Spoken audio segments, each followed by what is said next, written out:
In today's inner and outer explorations,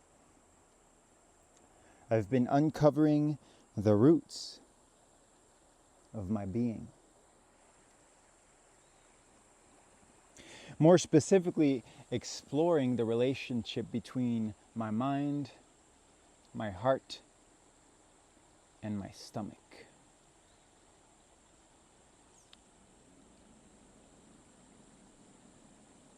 Now, when we were in the womb, the first organ that we developed was the heart. Now, the heart branched out, upward and downward, into the mind of the brain and the mind of the stomach. The heart also being its own heart-mind. Three minds forming one trinity within the human being in embryonic form.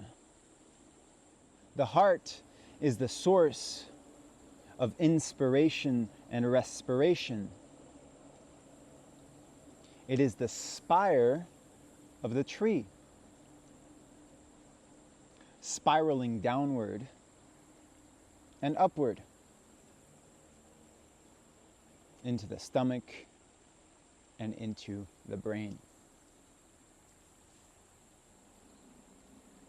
The stomach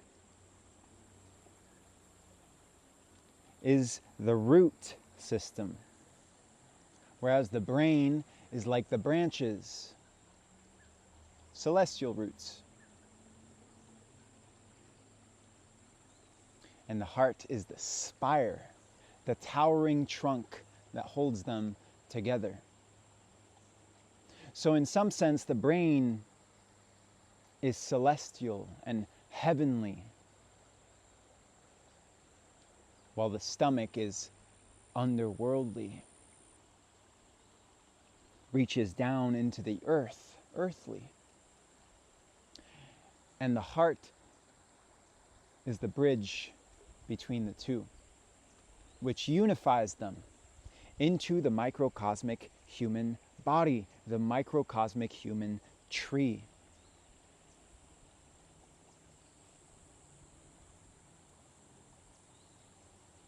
So I've been feeling into this today as well as pondering it. And pondering the meaning of these three elements of divine mind, which I carry within me. Each its own particularized intelligence, each its own purpose, divinely oriented, to bring harmonious balance so that I may stand within the understanding of my own being, within the inner standing of my own being, as the tree that I am. Pillaring.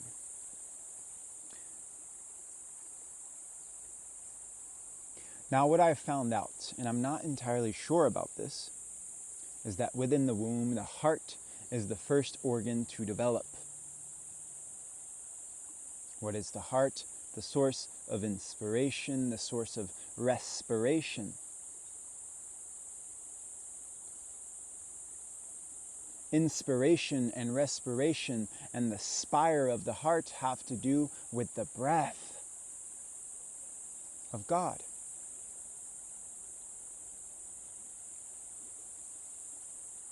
The heart is the throne room wherein the breath of God is received and filtered and then offered back to the earth, offered back to the trees, so that other hearts can breathe in this universal divine breath which God has given to all of life. Now, it's not just trees which filter this breath, it is also plants and flowers and all of the flora.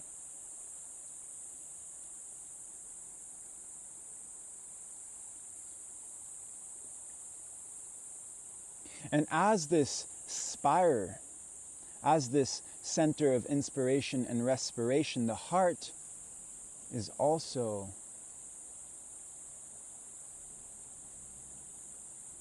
an embodiment of love, an embodiment of emotion, energy, and motion. It is the epicenter of connection, as within, so without.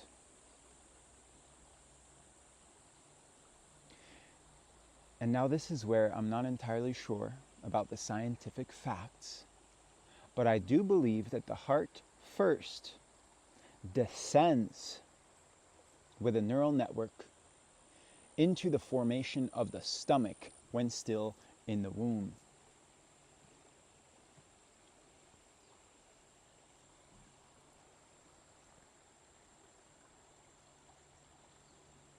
Meaning that the heart descends into a connection with the earth to create a root system. Now, what do roots do? Here we have the roots of this tree which have been uncovered. I am uncovering roots of existence here, roots of life, roots of the root chakra, roots of chakra, roots of humanity, ancestral roots. What kinds of roots are we talking about? The multi-layered and multidimensional and multi-metaphorical meaning is always present within my words. This is how I speak, this is how I perceive, this is how I translate the numinous experience of mystical reality into tangible breaths of phonetic being. Artistic poeticizations, I digress. Here we are uncovering the roots. What do roots do? The roots dig into the earth.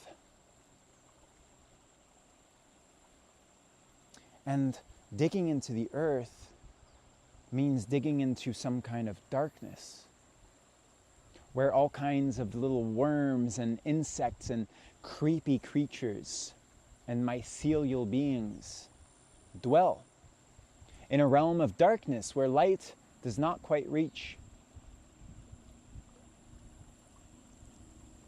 So in some sense, our stomach as the root network within this living, breathing metaphor is something of an underworld.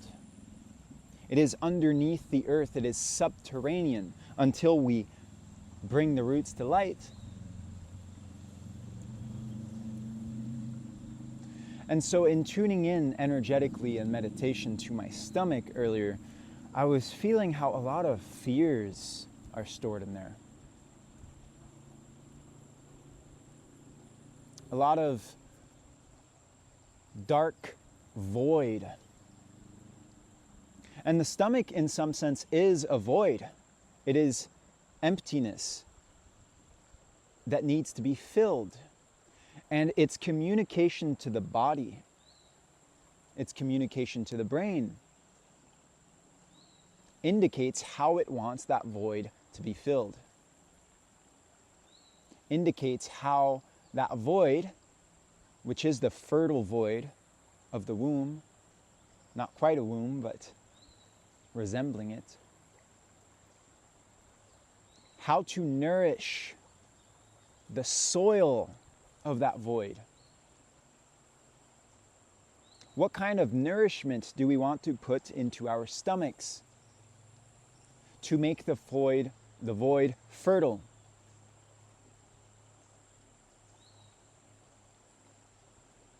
So that what we put into the stomach then nourishes our bodies, so that the tree which our bodies is, the tree which our body is,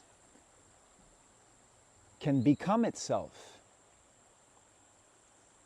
And upon its branches within the mind and within its limbs, can begin to flower, can begin to bloom.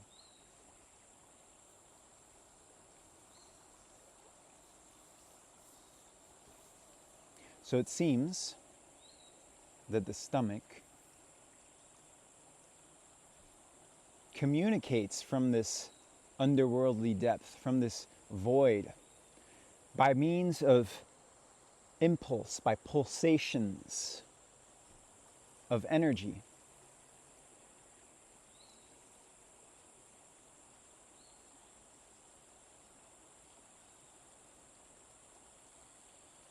And it says, I crave nourishment.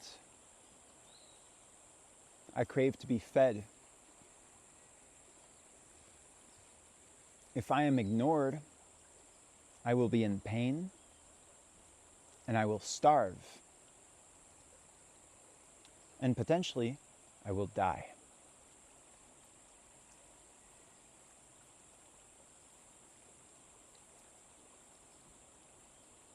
Hence, a fear of death. Hence, a yearning for comfort. For a hungry stomach is not comfortable, and thus food becomes a source of comfort.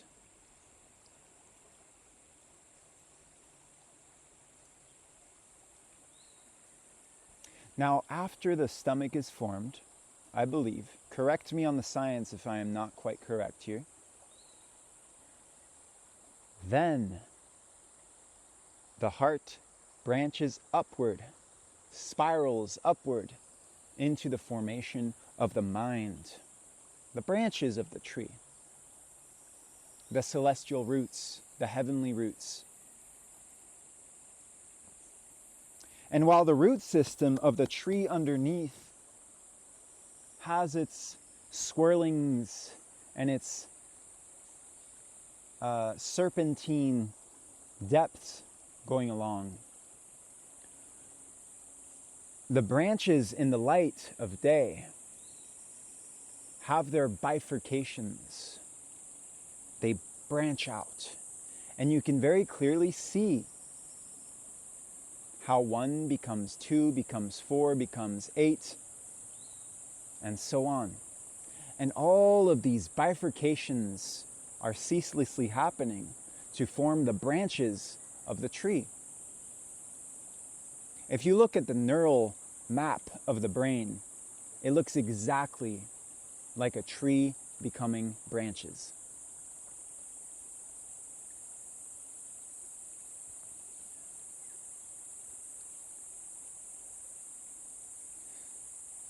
And the brain's role in the body. Already there is a bifurcation of the brain. There is the left hemisphere and the right hemisphere. Each has its own role. Each is united by the corpus callosum to bring unison to the branches.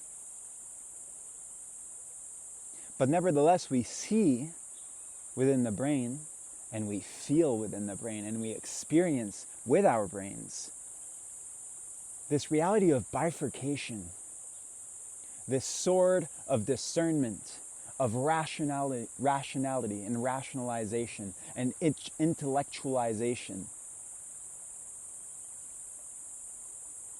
The division between right and wrong, good and bad, self and other.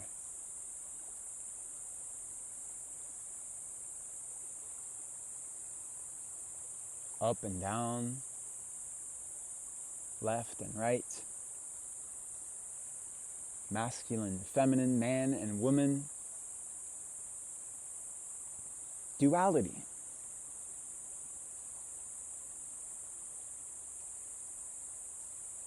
Duality then multiplied in infinite bifurcations, which become the branches of the tree.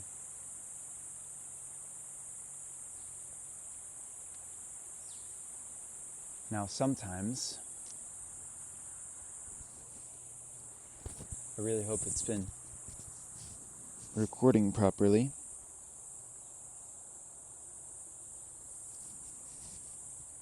Now sometimes, the mind's bifurcations, perpetual, become something of a labyrinth.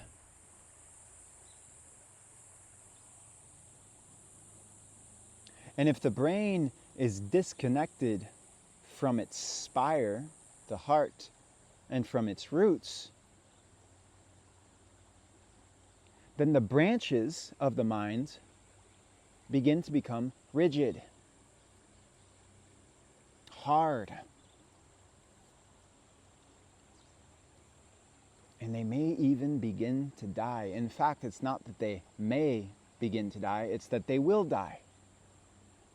Branches that are disconnected from the trunk and the spire of the tree and the root system will dry out, harden, become too rigid within the categorical confines of the mind, which the mind will construct for itself, to then become a form of constriction, and then snap and break, to eventually find its way back into the soil.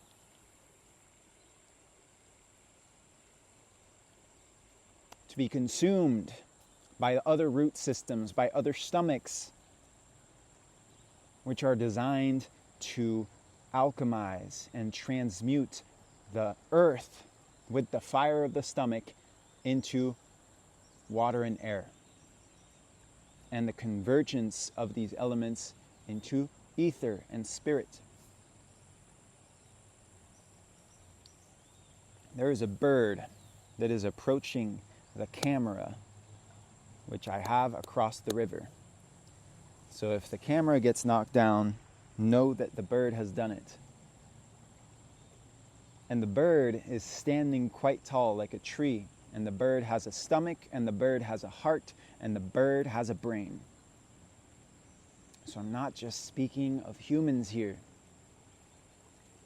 I'm speaking of bodies, of animality, of primordial life itself, and life's ability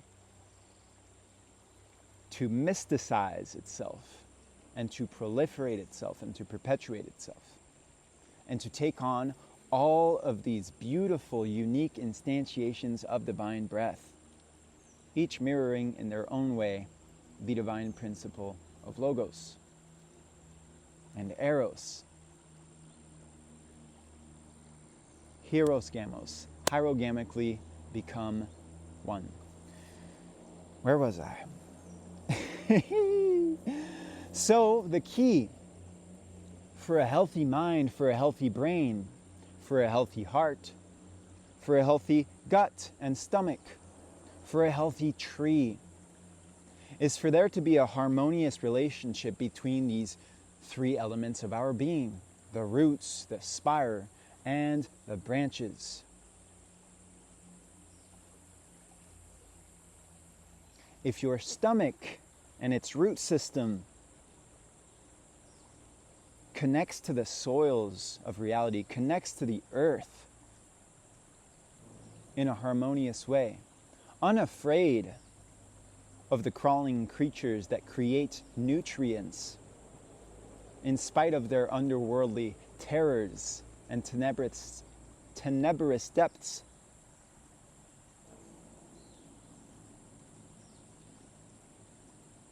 alchemize and transmute the nutrients of these fearful depths into nourishment for the heart,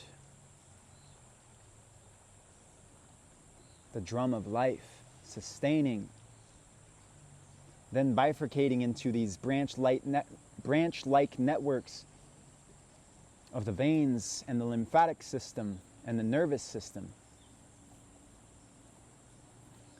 And then establishing communication harmonious with the brain, so that there is a system of rationality, intuition, and instinct, which comes into coherence. Now, the instinct is something like the stomach that begins to feel a little bit empty, that starts to say, I need meat. Bleh. Bleh. That's the communication of the stomach. And it reaches up into the mind, into the brain. Now, it might say something to the heart along the way. I'm not entirely sure. In fact, it does. The stomach does enmesh itself with our emotions, with the heart. And sometimes the two might get stuck together. And it's the mind's or the intuition's role to discern between what is instinct, what is intuition, what is emotion. And the brain, the mind, discerns between these things.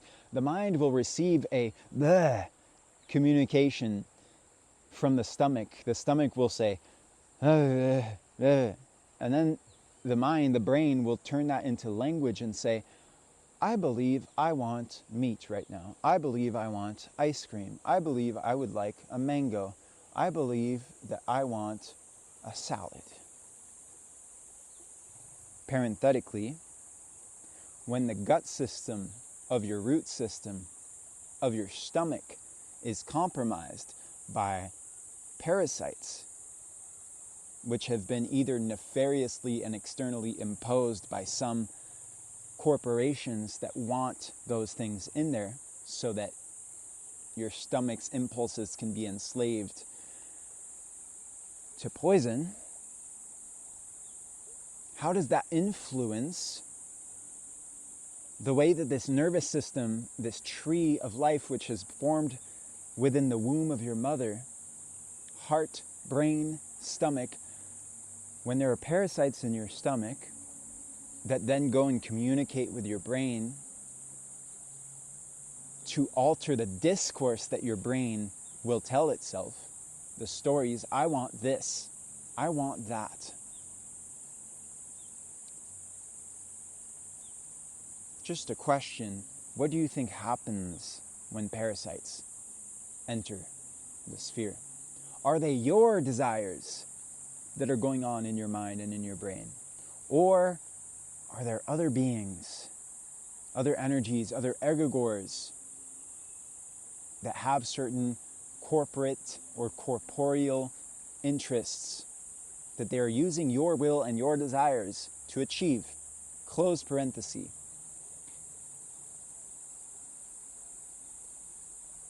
The stomach desires.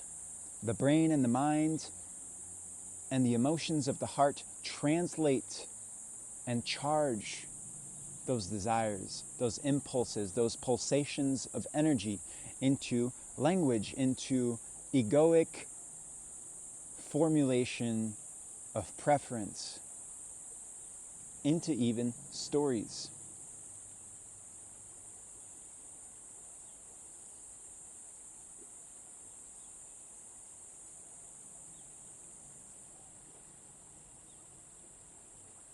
I'm not going to get into this, but I believe that Freud would have talked about the id here. And there would also be a connection between the stomach and the sexual organs. I haven't talked at all about the sexual organs, which are also a highly important energy center, which plays a fundamental role within this entire network. But for now, we set that aside and we speak of these three brains: the gut, the heart, the brain.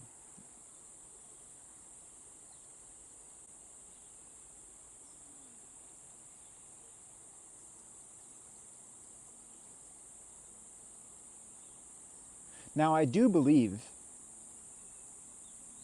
I have a degree in philosophy, so I should know this, but it's like one of those things that I kind of forgot about, but that the ancient Greek philosophers categorized our human bodies into having three categories: the vegetable, the animal, and the rational. And I do believe that the vegetable would be the stomach, the animal would be the heart,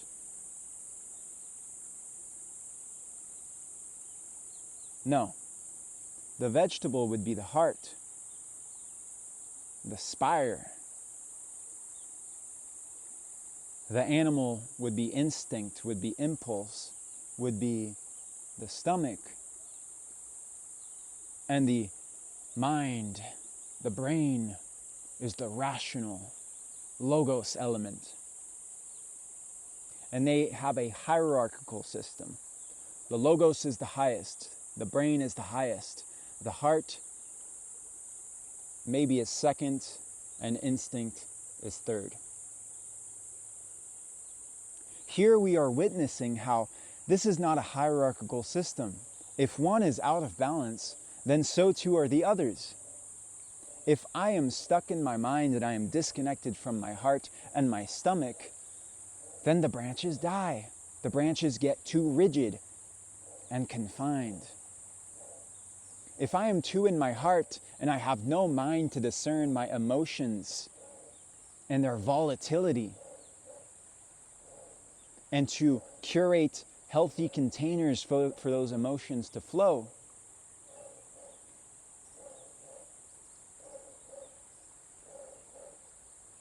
then I have a spire and a tree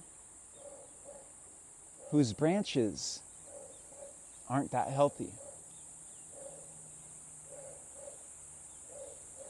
If I live life from my stomach and I don't tune into my heart or to my mind, then I'm going to be building a root network that's never going to get any sun. And therefore it's never going to actually sprout and bloom into being, and there's never going to be any flowers of creation, and thus no proliferation, because the flowers, when the whole thing comes into coherence and the floral bloom happens, that is when the seeds proliferate, disperse themselves, and then allow for new life and new trees to emerge in new forms and new individuations and individualities and soulful emanations of this universal breath being shared between all beings. So this is the point that I've somehow digressed from and distracted myself from.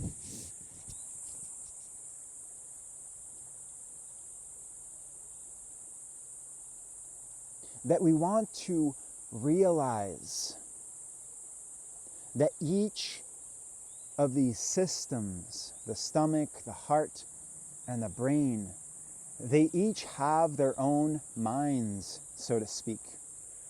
And they have their ideal forms of communication, which co-constitute the natural harmony of the self-reliant body. They each play their part in the inspiration of our wills. And it's not about rejecting one at the expense of the other. It's not about saying, my stomach is feeling this impulse and this craving for ice cream. That must be bad. I must be a bad person. I must be traumatized. I must have parasites. It's about listening. It's about tuning in. It's about going in and truly feeling, okay, my stomach has this communication. My heart has this emotional communication. How can I use my mind to direct the attention and focus of my energy into listening to these communications? To get underneath and really feel what is being said here. What is the microcosmic coherence of my body trying to communicate to me to bring homeostasis and harmony into being? And if there is an imbalance in communication, if you find yourself always following the impulse of your stomach, craving sweets, craving sweet oils, craving burritos, craving ephemeral pleasures for the sake of comfort, why are you seeking that comfort? And why are you seeking that comfort within your stomach? Is your heart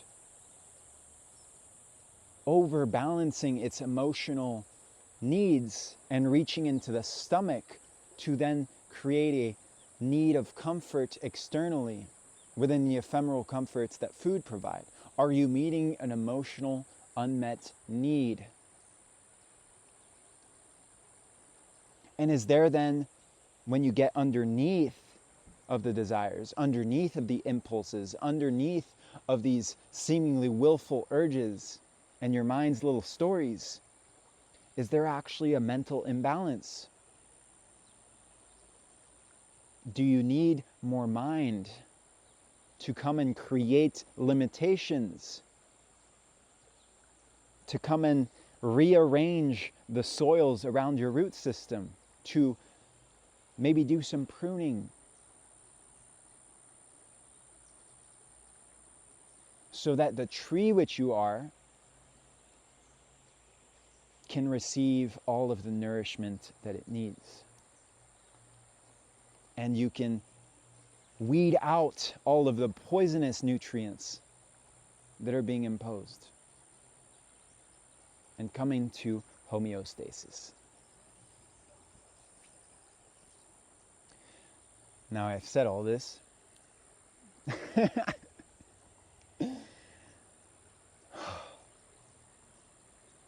And I feel within myself that I have gotten a little bit lost in the minds, a little too rigid. And there is a certain level of fluidity of this river flowing before me that is calling for my heart to connect to the waters, to absorb some of the waters, some of the air, and breathe.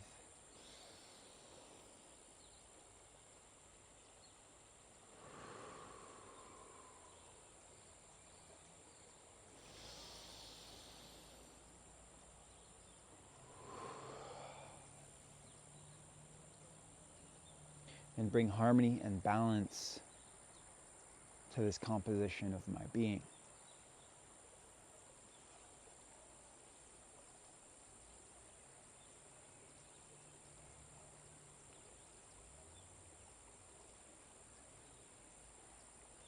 Because ultimately,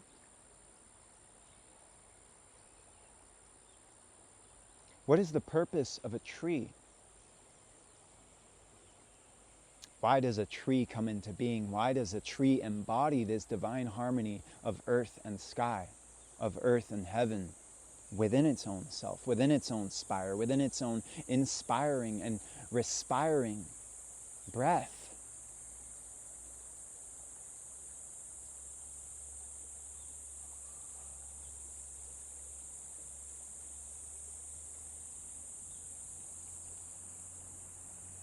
The goal of this tree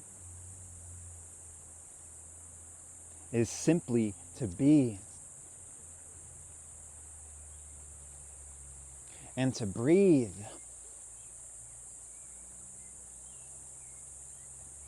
and to stand as a pillar and a pillaring emanation of this harmonious balance between heaven and earth, which then stands in a relationship of reciprocity, innate and free. Free as in does not cost any money. Free as in liberating, as in a source of freedom. In an exchange of breath, the living, breathing breath of God. Freely offered to all beings, and freely received with gratitude and reverence by all beings. This breath is just naturally and seamlessly exchanged and interwoven so that life may live. And this pillaring tree can become a home for little caterpillars to form their little cocoons.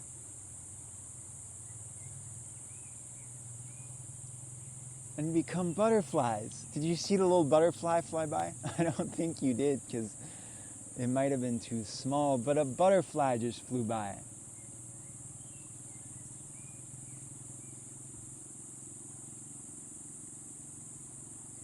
The tree does not stand solely for itself. The tree stands for butterflies to come into being, and for leaves and flowers to offer reverence and devotion to the Creator. The flowers of this tree, they come out, they come into bloom, and they say, I am. And I reflect the magnificent, perfect geometry of my sacred Creator. Emanation of light and earth converged into ether and spirit, saying, breathing, I am. I am here. Hello. It is spring. Life comes into bloom. I have made it through winter.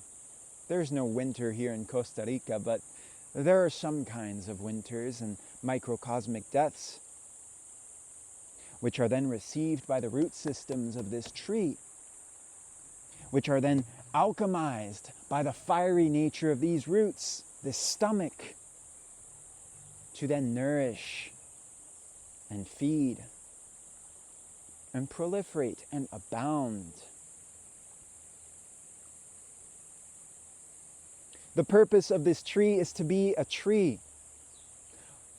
Whatever kind of tree it is, the seed that was planted into the ground demanded, or rather God demanded through that seed, that this seed become this kind of tree, whatever kind of tree it is. An acorn becomes an oak tree.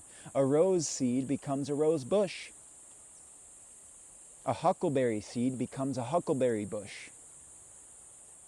Each to its own purpose. And you yourself were inseminated within the womb of your mother as your own particular microcosmic instantiation of divinity in the form of a seed. Come into an egg to then form a heart.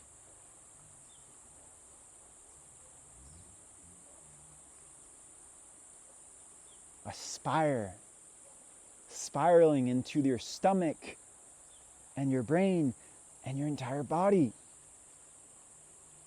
A little infant, a little child.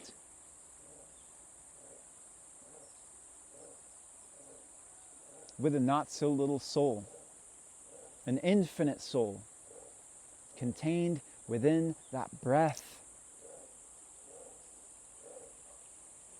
which has woven your body into being. Which has caressed the leaves of thousands of trees, ancient trees.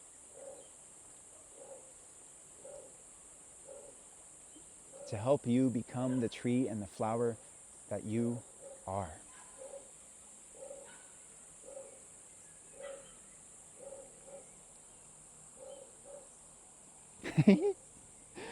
I love that I got lost in my mind for a moment in the labyrinthine depths,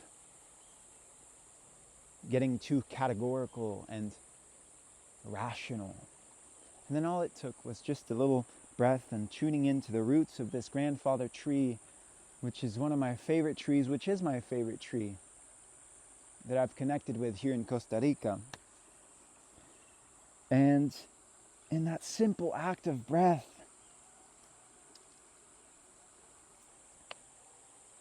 I return to a coherence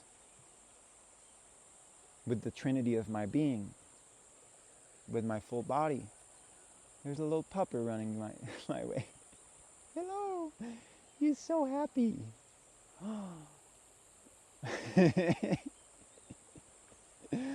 Oh man. And then the result of this harmony, as opposed to being stuck in the mind, being like, what's going on? Is just ecstasy, joy, love, connection.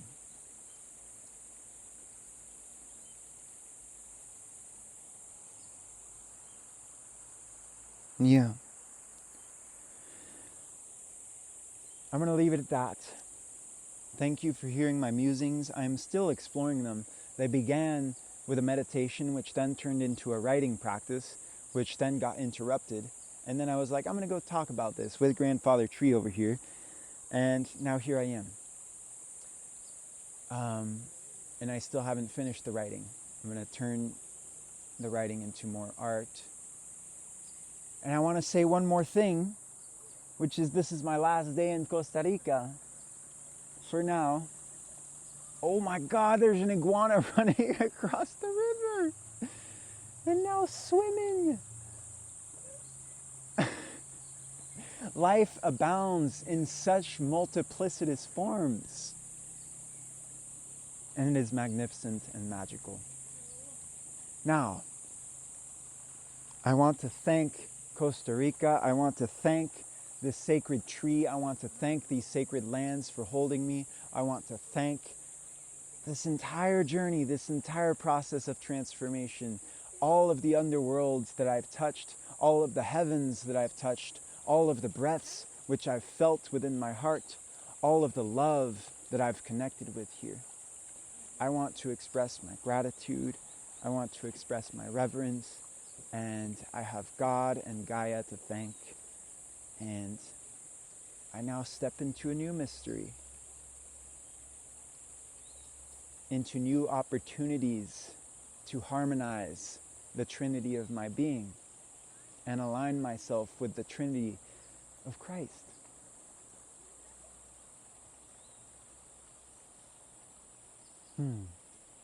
And of life.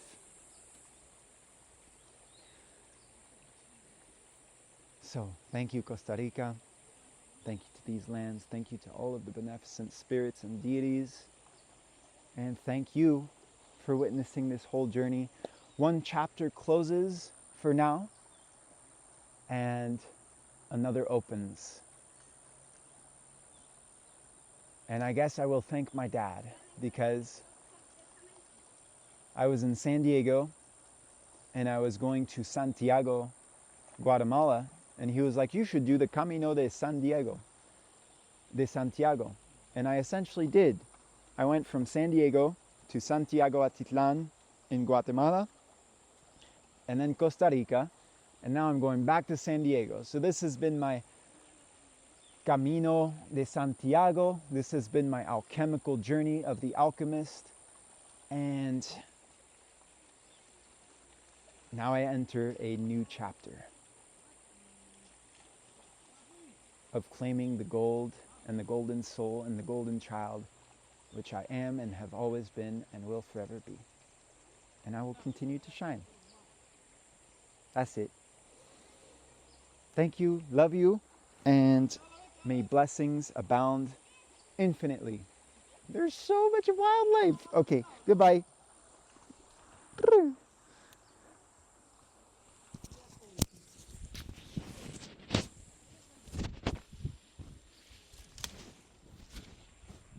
Woo!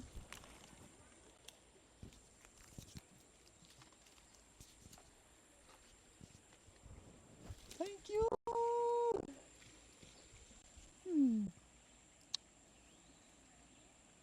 Thank you, Grandfather Tree, for your ancient wisdom. Thank you, thank you, thank you, thank you, thank you, thank you, thank you, thank you, thank you, thank you, thank you, thank you, thank you, thank you.